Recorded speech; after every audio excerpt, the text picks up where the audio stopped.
guys, welcome back to the vlog. I hope everyone's happy and healthy out there. I hope you're taking care of yourselves. I hope you're taking care of each other, and yeah, I really hope that things are returning back to normal wherever you are. And yeah, to be honest, I'm looking forward to the time that I don't have to say that last part. Okay, so this vlog is about 2 years in the making or so. There's a couple of things that I wanted to cover before I had my big long extended break. First one was that pair of MJ jeans I did the review on a couple of weeks ago. I'll put the link to that somewhere in the corner if you've not seen it already.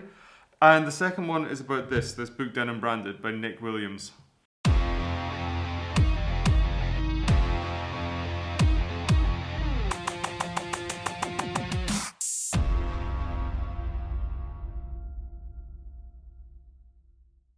So I actually met Nick, I think it was like 2017, 2018. I went down to Milan to visit Candiani Mills, and he was also on the tour at the same time. At some point we got chatting about his interest in denim, his interest in particularly the branding aspect of denim. So Nick was a graphic designer, I believe, and I think years ago he'd been at a sample sale for Old Glory. That was a part of Diesel back in the days, and that sparked his interest in the branding aspects of denim. And through that, being a graphic designer, he worked for Levi's Vintage Clothing. He was telling me about like investigating all of the old branding to do with that, and then he just dropped that he was working on a book that was dedicated to the branding aspect of denim. And this book is one of these great ideas that you think like that really should have existed before. I'm quite surprised it doesn't. But I'm super glad that somebody is working on it now. I mean, if you think about any jeans, I mean, like I'm talking from jeans that were pulled out of a mine from 100 years ago to even the cheapest shit high street jeans you can find today, they've all got like a commonality throughout. They've all got certain branding aspects that make up the DNA of that jean. So they've got arcuates, they've got leather patch, they've got buttons, branded buttons, they've got branded rivets.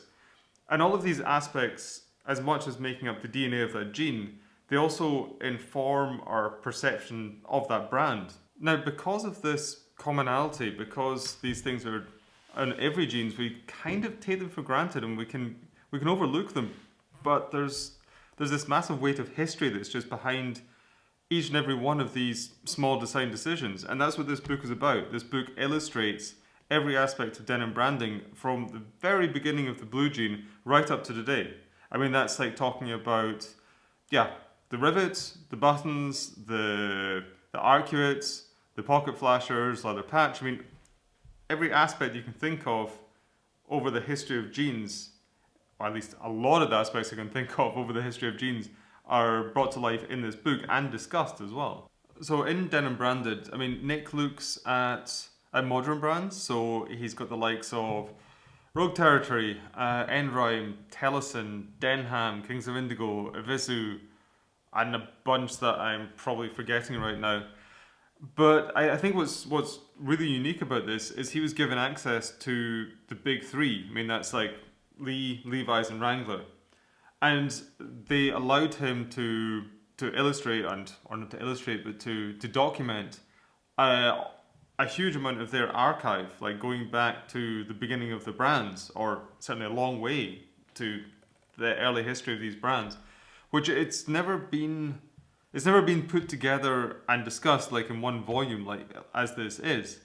And what's really interesting along with that is that you can see, because you've got these modern day brands alongside the big three, and alongside the whole history of the big three, you can see how these modern brands have like picked and chosen certain elements.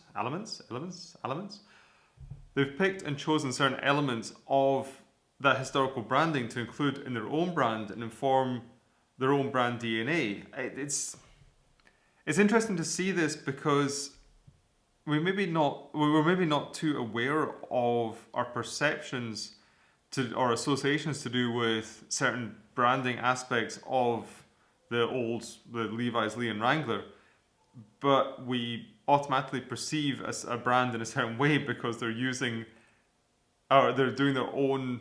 Oh, this is hard to explain. they're doing their own version of that, so we perceive that brand in that certain way. Probably gonna have to do a second take on that because I've not discussed that properly. Can I even remember what I was saying? This is how I make vlogs. I ramble a lot. Anyway, right, okay. Concentrate.